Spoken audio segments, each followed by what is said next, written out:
No primeiro semestre de 2025, o semestre de 2025.1, iniciou na Rural a disciplina extensionista Educação para a Liberdade, ofertada pelos professores e doutores Adriana Alves, Sabrina Galeno, Oberdan de Souza e Marcos Paz. Essa disciplina tem como objetivo oferecer uma alfabetização em contextos de privação e restrição de liberdade, ofertada na Universidade Federal Rural do Rio de Janeiro, localizada na Baixada Fluminense. A disciplina tem um vínculo com a SEDAI, que possui o programa Replantando Vida, um dos principais centros de ressocialização, o Chaga Freitas, na estação de tratamento Guandu, em Nova Iguaçu, que possui o recebimento, orientação e capacitação de pessoas apenadas em cumprimento de pena, que participam ativamente do ciclo de atividades da SEDAI. Em agosto de 2024, a revista Ciência da Educação, no volume 1, número 53, publicou o artigo de 3 professores intitulado Educação para a Liberdade, trajetória de 3 disciplinas extensionistas, além de matéria no Jornal Extra, na SEDAI e na própria universidade. O professor Marcos procurou a gente, porque ele já fazia remissão de pena pela leitura. Ele nos procurou, ele falou que surgiu uma demanda dentro do trabalho de que um carcereiro e também uma estudante dele chamaram a atenção dele para a situação das pessoas não alfabetizadas dentro do presídio. E as pessoas não alfabetizadas não tinham como fazer remissão de pena pela leitura e que isso era uma exclusão dentro da exclusão. Eu e a Adriana, na época, estávamos coordenadora e vice-coordenadora do curso de pedagogia. A Adriana era coordenadora, eu era vice. E ele procurou a gente considerar a pedagogia a área de expertise da alfabetização. Ele falou como levar a extensão para o aluno de graduação, como transformar a extensão num trabalho integrado de ensino e pesquisa, e como é que a gente organiza uma extensão dentro dos preceitos da educação popular, ou seja, uma extensão que entenda que a universidade tem que aprender com a comunidade também, que deve existir um aprendizado mútuo, mas também que a universidade deve ter a função de servir ao seu público, servir não só ao público universitário, mas também do entorno. Enquanto a gente estava tendo essas discussões sobre curricularização da extensão, que era uma discussão intensa, que a gente estava no meio do projeto político-pedagógico do curso de pedagogia. Então era um documento de 90 páginas que a gente estava escrevendo, ao mesmo tempo estava fazendo a discussão sobre a curricularização da extensão, a discussão sobre a educação popular no curso de pedagogia, que disciplinas iam entrar na matriz curricular do curso, como trazer a extensão para um diálogo que o estudante entendesse a extensão desde o primeiro período.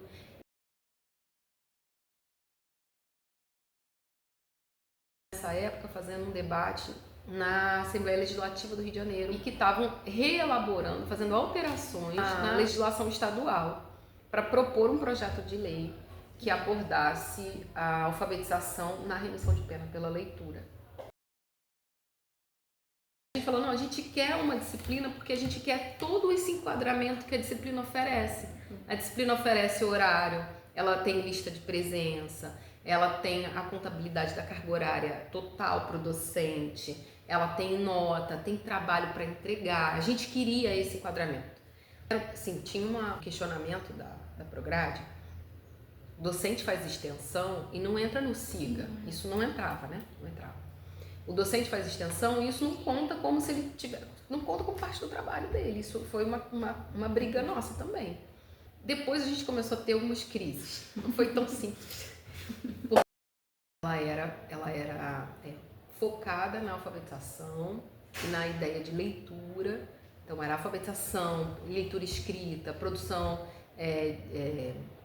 escrita e literatura, e a história das pessoas, a ideia de a gente fazer o círculo de cultura freiriano, que seria assim, pensar como é que a história das pessoas ia trazer material para a gente produzir as aulas. Uma previsão. Mas trabalho com matemática. Como é que surge na matemática? Como é que entra o Oberdan? Eu e a Adriana conhecemos o Oberdan numa ida ao presídio de Japeri, que o Oberdan dava aula, ele dava aula de matemática, e a gente foi numa visita ao presídio para conhecer a escola lá dentro. Porque a gente queria propor o trabalho de remissão de pena pela alfabetização dentro do presídio. Essa era a nossa intenção inicialmente. A gente também queria conhecer o contexto para poder criar uma ementa que fosse mais adequada. Eu conversei com o Oberdan, eu me lembro dessa conversa da gente, antes dele ser professor aqui, então E eu fiquei muito chocada, e eu fiquei perguntando essas coisas para ele. Mas como é que é esse negócio de módulo? Não tem uma série? Mas eles estudam onde? Eu fiquei perguntando essas coisas, que eu sou professora de Sociologia da Educação, fiquei lá perturbando ele. Eu me lembro dessa conversa com ele por causa disso. O meu ingresso no projeto se deu a partir da minha experiência na educação dentro do sistema prisional.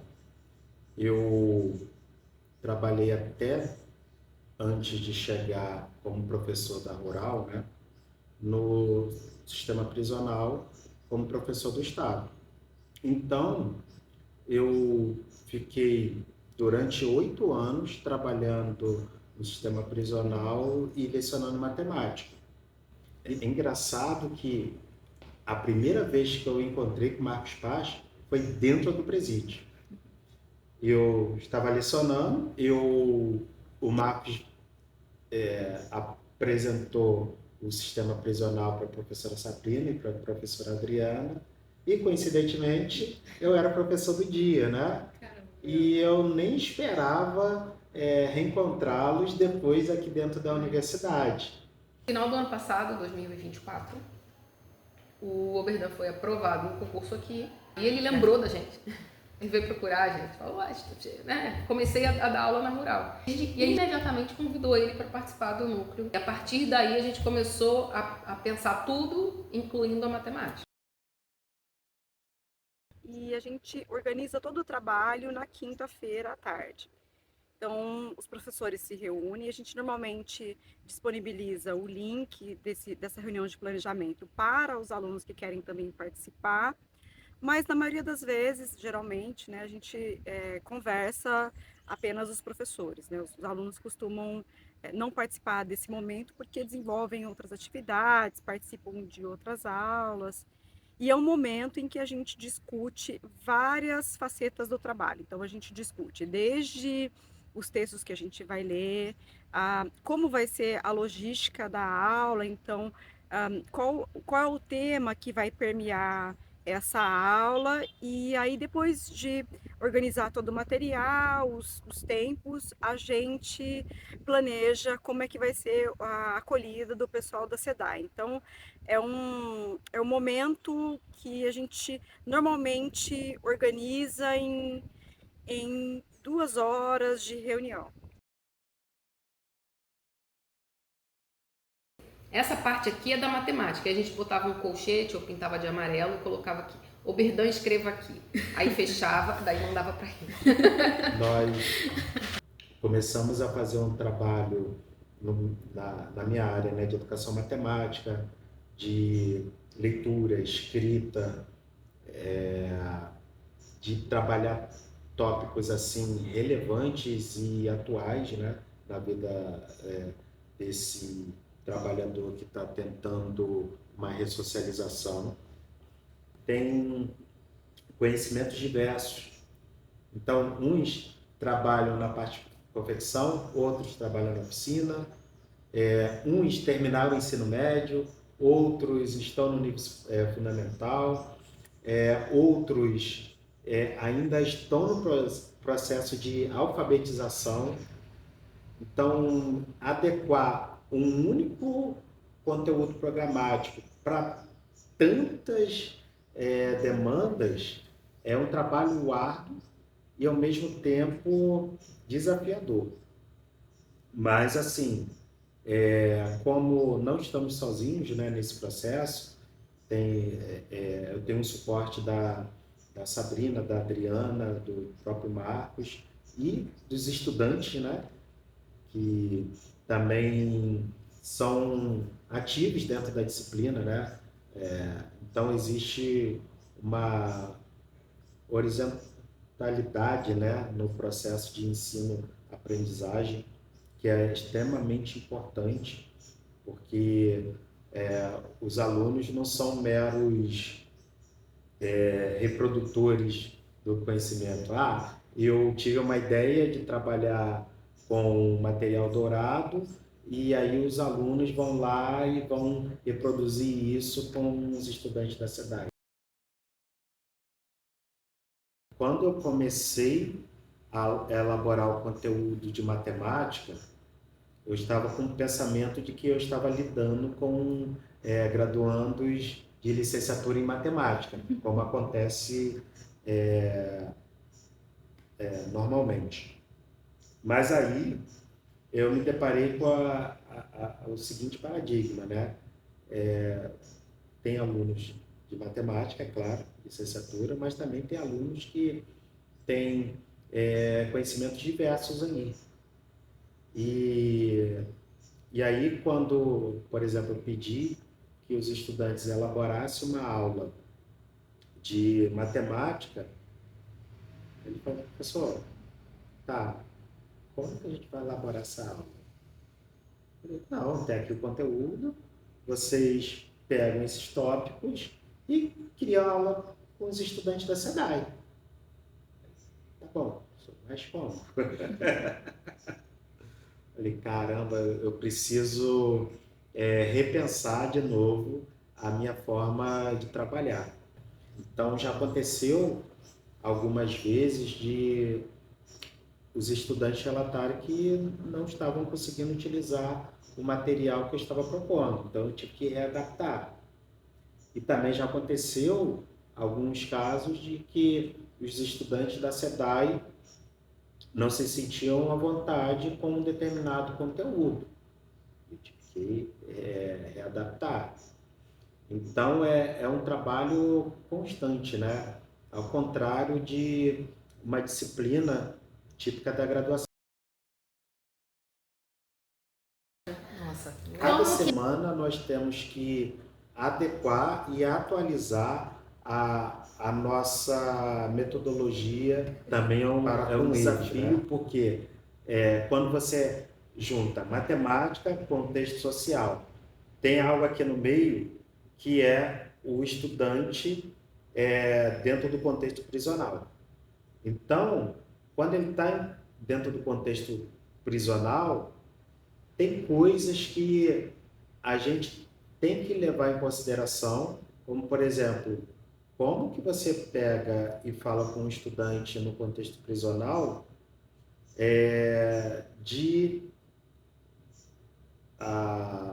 da questão salarial, se muitas das vezes ele não consegue uma realocação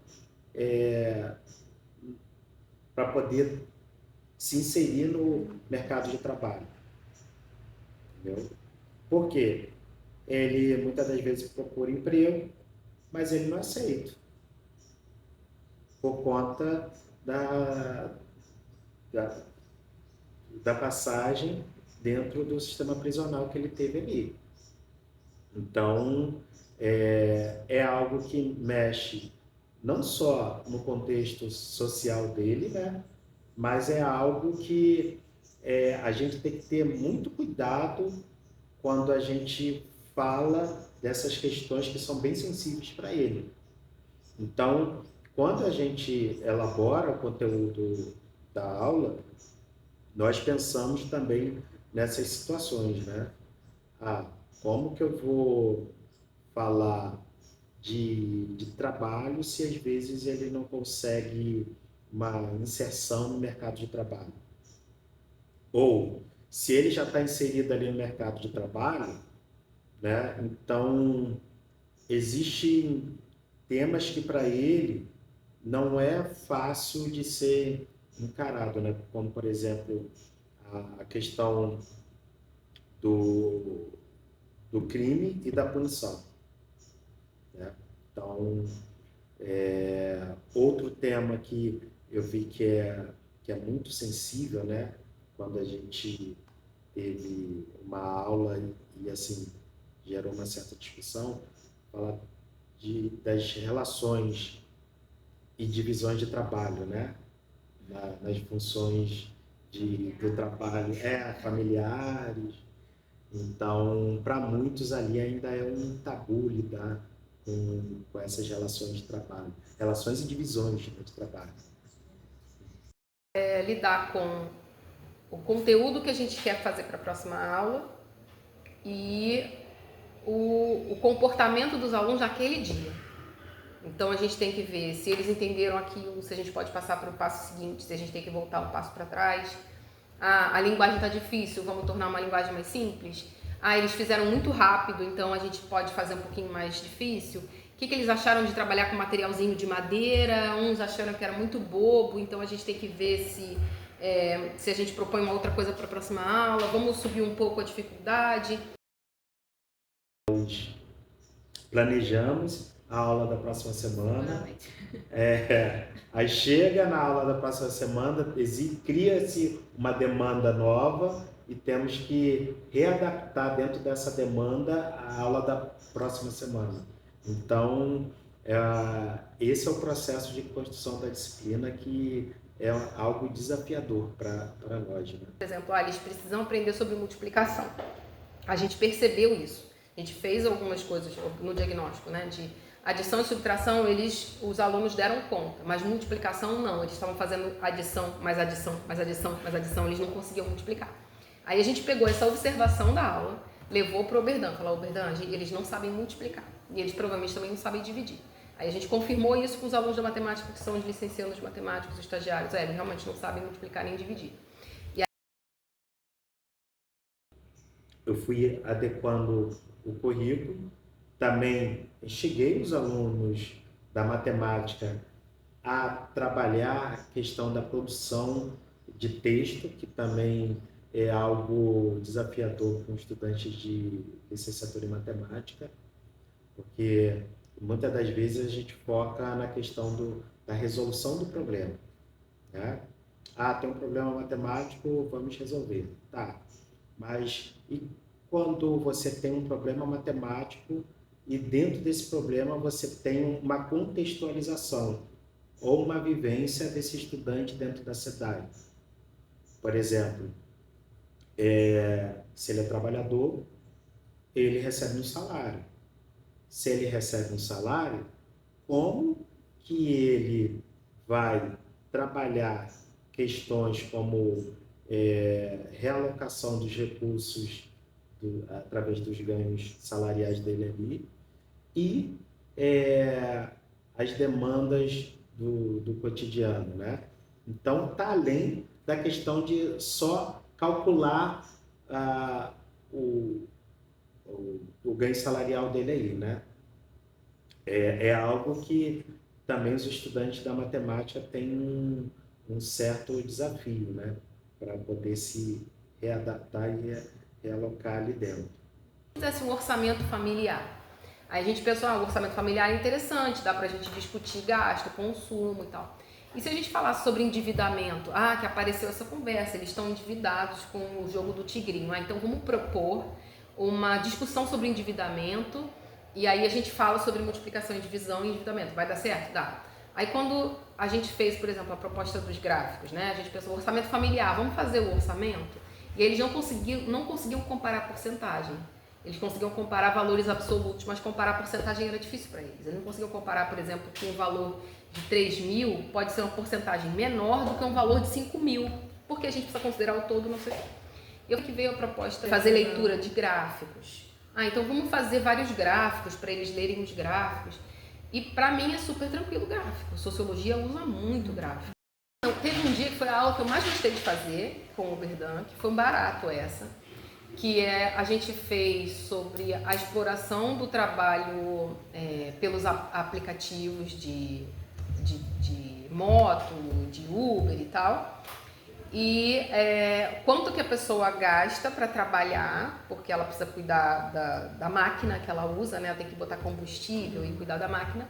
Quanto ela gasta para trabalhar e quanto ela, no final das contas, fica com pouco dinheiro. Uma forma de você não enxergar que você está sendo explorado. Então a gente fez uma discussão sobre exploração do trabalho, sobre uberização, precarização do trabalho, exploração do trabalho no sistema capitalista, usando os cálculos que eles tinham acabado de fazer sobre quanto uma pessoa que trabalha de motoboy, de entregador, gasta com a sua moto. Foi incrível, a discussão foi linda, eu adorei, eu fiquei encantada, fiquei apaixonada. Ficou muito claro para eles a noção de exploração ali, porque no final do mês o sujeito do exemplo ali que o Oberdan criou ficava só com R$400. Eu falei, nossa, isso aqui tá tão claro. E eles passaram mais de 1 hora fazendo os exercícios de matemática.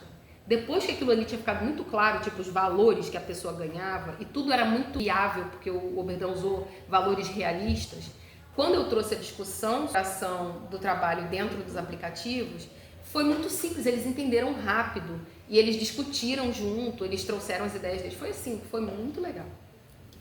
De lá para cá, nós estamos colhendo frutos importantes, né? Que é esse trabalho extensionista e com relatos importantíssimos dos próprios trabalhadores da SEDAI se sentindo dignos, né? Porque passaram por esse processo degradante, né? De estar preso, e muitos relataram que era a primeira vez que eles experimentaram estar dentro de uma universidade. Então, só isso já seria um caso gratificante, né? A gente presta muito atenção no que os alunos falam. Então, tudo que eles dizem durante as aulas é muito importante para a gente. Então, por exemplo, quando ele menciona que ele teve alguma dificuldade, quando ele menciona que aquele tema não foi pertinente para ele. Então, a gente anota, a gente registra todos os comentários que vão organizar a nossa escolha do tema, que vão organizar a nossa logística pedagógica, os nossos recursos, a nossa metodologia. Além disso, a gente também costuma, ao final da aula, depois que os trabalhadores da SEDAI vão para a SEDAI, né, retornam à SEDAI, a gente também costuma ter um momento de conversa com os alunos da Rural. Então, naquele momento, a gente avalia a pertinência da atividade, se eles observaram algum aspecto que a gente não percebeu. Então, é um momento em que os alunos da Rural também participam, sugerindo, opinando, como foi aquela aula, para que a gente também consiga levar essas orientações, essas sugestões para o momento do planejamento. Quando a gente começou a desenvolver as atividades, a gente não imaginava que seria um trabalho tão intenso, tão volumoso. Esse tipo de extensão que a gente tem se provocado a desenvolver é uma forma de olhar para a extensão a partir de uma perspectiva freiriana, então é uma perspectiva muito mais dialógica, é uma perspectiva muito mais relacionada à participação, à construção de um conhecimento e uma perspectiva muito mais horizontal do trabalho. Então, exige muito, né, dos nós, professores, e também dos alunos. Agora, por outro lado, é um tipo de trabalho que faz com que a gente perceba um certo avanço na relação entre a universidade e a sociedade. Então, a gente percebe que há um espaço importante que a gente precisa construir relações entre a universidade e a sociedade. Então, por exemplo, o semestre que vem a gente pretende continuar com o trabalho, ofertar a última disciplina e fazer um trabalho de culminância para que a gente possa encerrar essa oferta, né, de 3 disciplinas extensionistas, cumprindo então todo o planejamento que a gente imaginou e que a gente levou tanto tempo construindo coletivamente. E que uma disciplina extensionista tem extensão desde a teoria, porque isso é fazer extensão, quando você tem extensão na teoria, quando você tem extensão na prática, quando você tem extensão na avaliação do trabalho. Se a extensão é parte do tripé ensino, pesquisa e extensão, se eu preciso fazer pesquisa para fazer extensão, se eu preciso da extensão para fazer pesquisa, se eu preciso de ambos para fazer o ensino, como é que na hora de contabilizar as horas eu só conto extensão na hora que eu estou lá fora? A hora que eu estou fazendo pesquisa, que eu estou fazendo teoria, que eu estou fazendo discussão, que eu estou com a turma, é extensão. Então, essa discussão que a gente fez antes da disciplina ser efetivada, vamos dizer assim, ela sim tem um alcance maior na universidade.